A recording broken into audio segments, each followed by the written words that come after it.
امریکی صدر Donald Trump نے پھر دہرایا ہے کہ ایران کے خلاف جنگ بہت جلد ختم ہوگی، لیکن کیسے ختم ہوگی اور کیا اہداف حاصل کیے گئے ہیں اس پر کوئی واضح حکمت عملی موجود نہیں۔ آج 13ویں دن بھی مشرق وسطی آگ اور دھماکوں کی زد میں ہے۔ اسرائیل نے اعلان کیا ہے کہ اس نے ایران کے خلاف وسیع پیمانے پر حملوں کا تازہ سلسلہ شروع کر دیا ہے، اور بیروت میں کم از کم 8 افراد کی ہلاکت کے بعد لبنان کے مشرقی حصوں میں نئی ایویکویشن ہدایات جاری کی گئی ہیں، جبکہ ایران نے آبنہ ہرمز میں 3 مزید بحری جہازوں کے علاوہ بعض خلیجی ممالک کی تیل کی تنصیبات کو بھی نشانہ بنایا ہے۔ میں ہوں غزنفر حیدر اور یہ آج BBC نیوز اردو کے پروگرام جہانما کی ہماری ٹاپ سٹوری ہے۔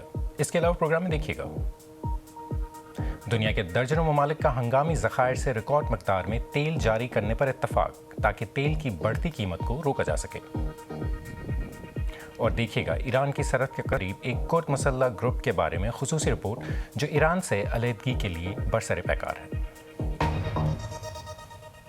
ایران کے خلاف امریکہ اور اسرائیل کی جنگ امریکی صدر ٹرمپ کے دعووں کے برعکس شدت سے جاری ہے۔ جنگ کے 13ویں دن بھی ایران نے خلیج میں 3 مزید بحری جہازوں کو نشانہ بنایا ہے۔ عراق کے ساحل کے قریب ایک امریکی ٹینکر کو ایک بارود سے بھری بغیر پائلٹ والی اسپیڈ بوٹ سے نشانہ بنایا گیا۔ اس میں ایک شخص ہلاک ہوا، دوسرا ٹینکر یونانی تھا اور تیسرا ایک چینی جہاز تھا۔ اس کے علاوہ خلیجی ممالک بھی ایرانی میزائلوں کے نشانے پر رہے۔ مزید تفصیل ایلسن فریمن کی اس رپورٹ میں، جسے پیش کر رہے ہیں سمیت ککرو۔ بارود سے بھری ایرانی کشتیوں کے مبینہ حملے میں یہ ایندھن کے ٹینکرز آگ کی لپیٹ میں ہیں۔ ایک شخص ہلاک بھی ہو گئے۔ عمان میں ایک ڈرون تیل کی تنصیب سے جا ٹکرایا۔ ایران کی جانب سے یہ تمام علامات اس بات کی نشاندہی کرتے ہیں کہ یہ جنگ پورے خطے کو اپنی لپیٹ میں لے رہی ہے اور اس کے اثرات پوری دنیا پر پڑ سکتے ہیں۔ آبنہ ہرمز عملی طور پر بند ہو چکی ہے۔ زیادہ تر جہازوں نے ایران کے ساحل کے قریب اس تنگ گزرگاہ سے گزرنے کا خطرہ مول لینے کے بجائے لنگر ڈال دیے ہیں۔ متحدہ عرب امارات میں رس الخیمہ کے ساحل پر ان بحری جہازوں کی قطاریں لگی ہوئی ہیں۔ جیسا کہ آپ یہاں دائیں طرف دیکھ سکتے ہیں، پچھلے سال اس وقت کے مقابلے میں اب ٹریفک نہ ہونے کے برابر ہے۔ دنیا کے تیل کا تقریباً 5واں حصہ یہاں سے گزرتا ہے، اور اس کے نتائج یہ ہیں کہ قیمتوں میں شدید اتار چڑھاؤ دیکھا جا رہا ہے۔ مارکیٹ کو پرسکون کرنے کے لیے انٹرنیشنل انرجی ایجنسی اپنے ہنگامی ذخائر سے 40 کروڑ بیرل تیل جاری کر رہی ہے۔ اس کا تقریباً آدھا حصہ امریکہ سے آئے گا، لیکن ڈونلڈ ٹرمپ پر امید ہے کہ تیل کی نقل و حرکت دوبارہ شروع ہو جائے گی۔ ہم آبناؤں پر گہری نظر رکھے ہوئے ہیں۔ آبناؤں کی صورتحال بہتر ہے۔ ہم نے ان کی تمام کشتیاں تباہ کر دی ہیں۔ ان کے پاس کچھ میزائل ہیں لیکن بہت زیادہ نہیں۔ میرا خیال ہے ہم بہت اچھی پوزیشن میں ہیں۔ اصل بات یہ ہے کہ ہمیں یہ جیتنا ہے۔ وہ اسے جلدی جیت لیں گے، لیکن جیتیں گے۔ میں ابھی کچھ خبریں دیکھ رہا ہوں۔ زیادہ تر لوگ کہتے ہیں کہ یہ جنگ پہلے ہی جیتی جا چکی ہے۔ یہ صرف وقت کی بات ہے۔ ہم کب رکیں گے؟ قیمت صرف معاشی نہیں ہے۔ جنگ کے آغاز سے اب تک تقریباً 2000 افراد ہلاک ہو چکے ہیں، جن میں زیادہ تر ایران اور یہاں لبنان میں ہیں۔ رات گئے اسرائیل نے بیروت میں حملے کیے۔ ان کا کہنا ہے کہ حزب اللہ کے جنگجوؤں کو نشانہ بنایا گیا۔ جواب، شمالی اسرائیل میں راکٹ فائر۔ سب سے مہلک حملوں میں سے ایک جنگ کے پہلے دن ہوا تھا۔ ایران کا کہنا ہے کہ ایک اسکول پر امریکی حملے میں 100 سے زیادہ بچوں سمیت 168 افراد ہلاک ہوئے۔ اب ڈیموکریٹک قانون ساز پینٹاگن سے جواب مانگ رہے ہیں، لیکن امریکی سینٹرل کمانڈ کے سابق کمانڈر نے اشارہ دیا ہے کہ شاید ایران سچ بول رہا ہے۔ میرا خیال ہے کہ شاید ہم ہی اس کے ذمہ دار تھے۔ اس جنگ میں ہم وہ واحد لوگ ہیں جن کے پاس ٹوماہاک میزائل ہیں، اور ایسا معلوم ہوتا ہے کہ شاید ڈیٹا پرانا تھا۔ یہ مخصوص عمارت ایرانی بحریہ کے ایک بڑے کمپاؤنڈ کا حصہ تھی اور اس سے کچھ سال پہلے الگ کر دیا گیا تھا۔ صدر ٹرمپ نے ثبوت فراہم کیے بغیر حملے کا الزام ایران پر لگایا ہے، اور امریکہ کا کہنا ہے کہ وہ تحقیقات کر رہے ہیں۔ جیسے کہ یہ تحقیقات جاری ہیں، جنگ بھی جاری ہے، اور ابھی تک اس بات کا کوئی اشارہ نہیں آیا کہ یہ کب رکے گی۔ اور اسرائیلی فوج کا اب کہنا ہے کہ اس نے گزشتہ دنوں میں کیے گئے حملوں کے دوران تہران میں طالقان نامی ایٹمی ہتھیار کے کمپاؤنڈ کو نشانہ بنایا۔ اسرائیل کا یہ بھی کہنا ہے کہ وہ ایران میں حکومت کے بنیادی ڈھانچے کو نشانہ بنا رہا ہے، جس میں بینک اور شہروں میں قائم سیکیورٹی چیک پوائنٹس بھی شامل ہیں۔ BBC کی فارسی سروس کے فرحام قبادی نے بتایا کہ یہ سب جنگ کے لیے کیسے اہم ثابت ہو سکتا ہے۔ پچھلے کچھ دنوں میں ہونے والی بمباری کے علاوہ ہم نے دیکھا کہ ایران میں کچھ چیک پوائنٹس کو ڈرونز کے ذریعے نشانہ بنایا گیا ہے اور کچھ سیکیورٹی فورسز کے اہلکار ہلاک ہوئے۔ یہ ظاہر کرتا ہے کہ نہ صرف فوجی اثاثوں کو نشانہ بنایا جا رہا ہے بلکہ ایران کے اندرونی سیکیورٹی کے اسٹرکچر کو بھی نشانہ بنایا جا رہا ہے، اور یہ اس طرف لے جا سکتا ہے جس کی بظاہر اسرائیلی اور امریکی امید کر رہے ہیں کہ ان میں سے کچھ سپاہی، ان میں سے کچھ سیکیورٹی اہلکار منحرف ہو جائیں اور وہ ایرانی مظاہرین کے سڑکوں پر نکلنے کی راہ ہموار کریں۔ اور دوسری طرف سفارتی محاذ پر اقوام متحدہ کی سیکیورٹی کونسل نے گزشتہ رات ایک قرارداد پاس کی جس میں ایران کی جانب سے خلیجی ممالک اور اردن پر حملوں کی مذمت کی گئی ہے اور انہیں روکنے کا مطالبہ بھی کیا گیا ہے۔ خلیجی ممالک کی جانب سے پیش کی گئی اس قرارداد میں امریکہ اور اسرائیل کے فضائی حملوں کا کوئی ذکر نہیں تھا۔ چین اور روس نے اس ووٹنگ میں حصہ نہیں لیا۔ ان سب کے بعد ایرانی سفیر کا رد عمل کچھ یوں تھا۔ آج کی کارروائی بعض اراکین کے سیاسی ایجنڈوں کے حصول میں سیکیورٹی کونسل کے مینڈیٹ کے کھلے عام غلط استعمال کی نمائندگی کرتی ہے۔ یہ وہ ریاستیں ہیں جو میرے ملک کے خلاف جارحیت کی وحشیانہ جنگ کی ذمہ دار ہیں۔ اور اس بارے میں مزید بات کرنے کے لیے ہمارے ساتھ اس وقت موجود ہیں مشرق وسطی کے تجزیہ کار ثقلین امام۔ ثقلین صاحب، سب سے پہلے تو ہمیں یہ بتائیں کہ صدر ٹرمپ کہہ رہے ہیں کہ جنگ جو ہے وہ جلد ختم ہوگی، لیکن کیا ایسا ہوتا نظر آ رہا ہے؟ کیسے ختم ہوگی جنگ؟ غضنفر، صدر ٹرمپ کا یہ دعویٰ کہ جنگ جو ہے تقریباً 1 گھنٹے میں یا چند گھنٹوں میں، اور ہم تقریباً جیت چکے ہوئے، جیسا کہ انہوں نے 3 دن پہلے یہ اعلان کیا تھا۔ اگر آپ تازہ حالات دیکھیں تو زمینی حقائق سے ان کا کوئی تعلق نہیں بنتا۔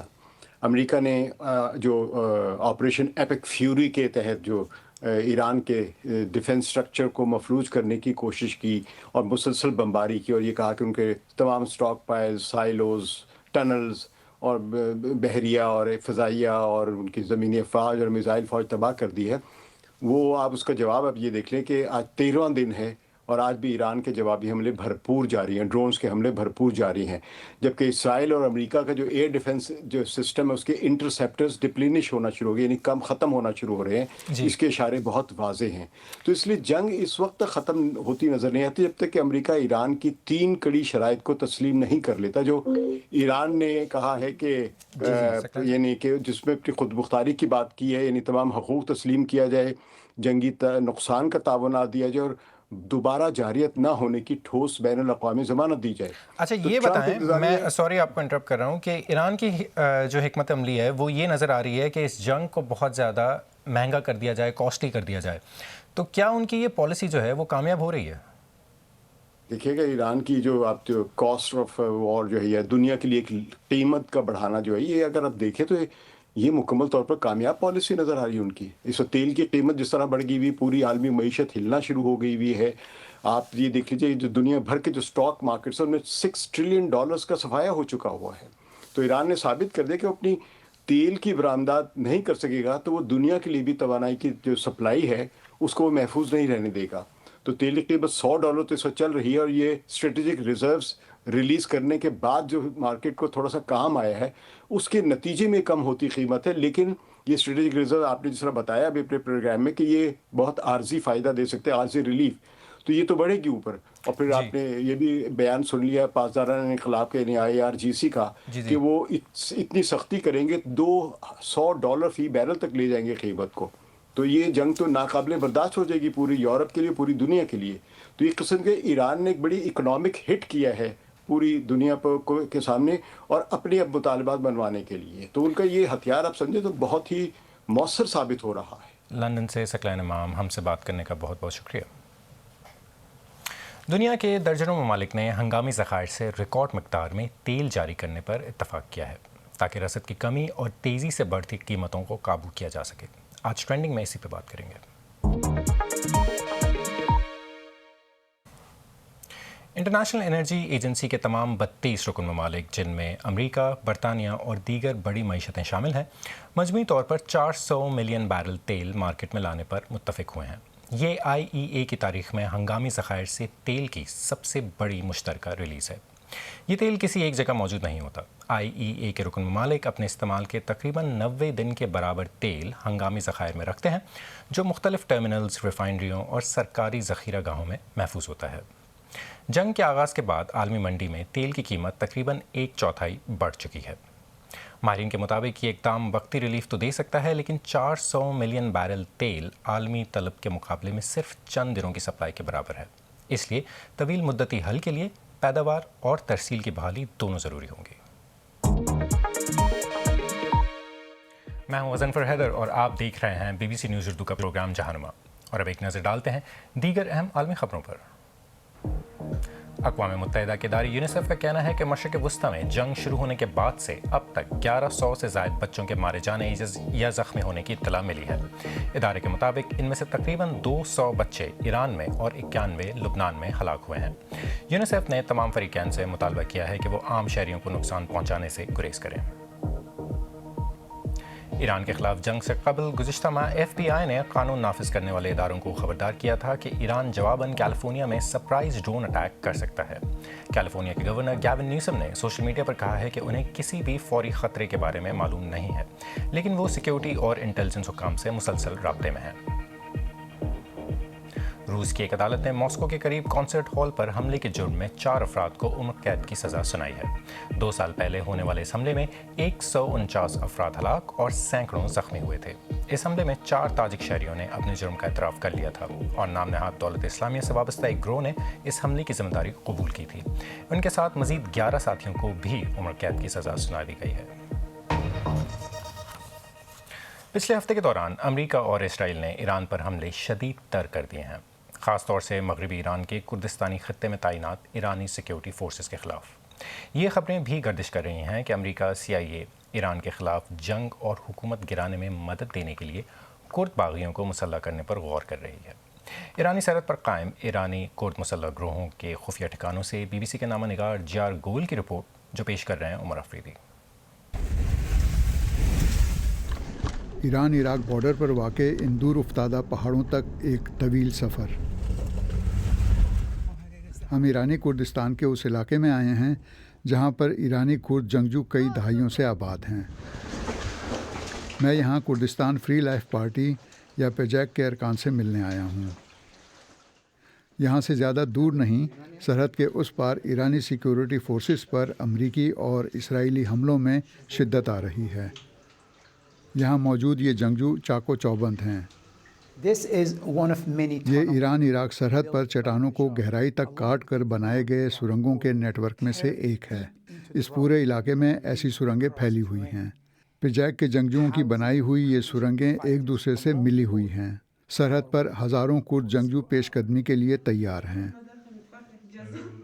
بہت سے پیجیک جنگجو شام اور عراق میں دولت اسلامیہ کے شدت پسندوں کے خلاف لڑنے کا تجربہ رکھتے ہیں۔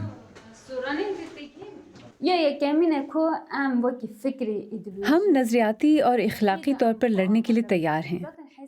ہمارے بہت سے ارکان ایرانی کردستان پہنچ چکے ہیں۔ اگر ضروری ہوا تو میں بھی جانے کے لیے تیار ہوں۔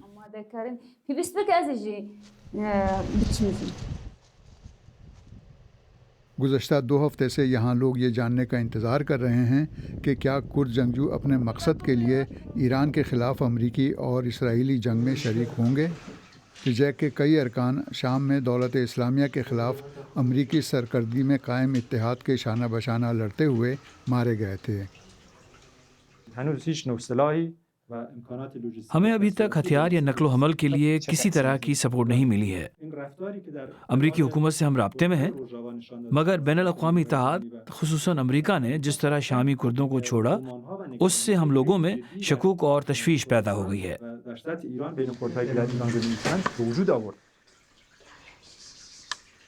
امریکہ کی طرف سے شامی کردوں کی حمایت ختم کرنے کی تلخ یادیں ابھی تازہ ہیں۔ سوال یہ ہے کہ کیا وہ امریکہ پر پھر سے بھروسہ کر کے ایران کے خلاف جنگ میں شامل ہو جائیں گے؟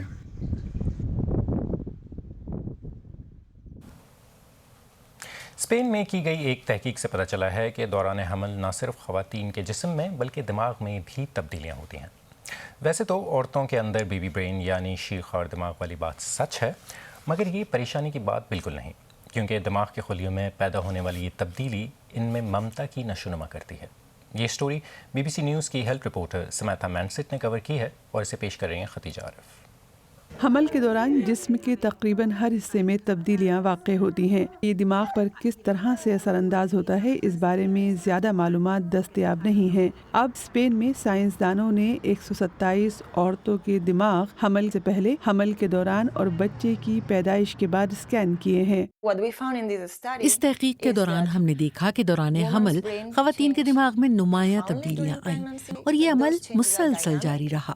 تو یہاں میں دیکھ رہی ہوں کہ دماغ کے سرمئی مادے کے گرد سرخ لائن ہے اور سفید مادے کے گرد نیلی لکیر ہے، اور آپ اس سرمئی حصے کا مطالعہ کر رہی ہیں. دماغ کا یہ سرمئی حصہ یعنی گرے میٹر اعصاب سے بھرپور ایک تہ ہے جس کا کام بہت اہم ہے. یہ معلومات، جذبات اور احساس ہمدردی کی درجہ بندی کرتی ہے. جب انہوں نے نتائج کے اوسط کو ایک گراف میں ڈالا تو کچھ ایسا خاکہ بنا. عورتیں جو حاملہ نہیں تھیں ان کا گرے میٹر خاصی حد تک یکساں رہا، لیکن حاملہ خواتین کے دماغ کی اس تہ میں 5% کمی دیکھنے میں آئی جو بعد میں خود بخود پوری ہو گئی.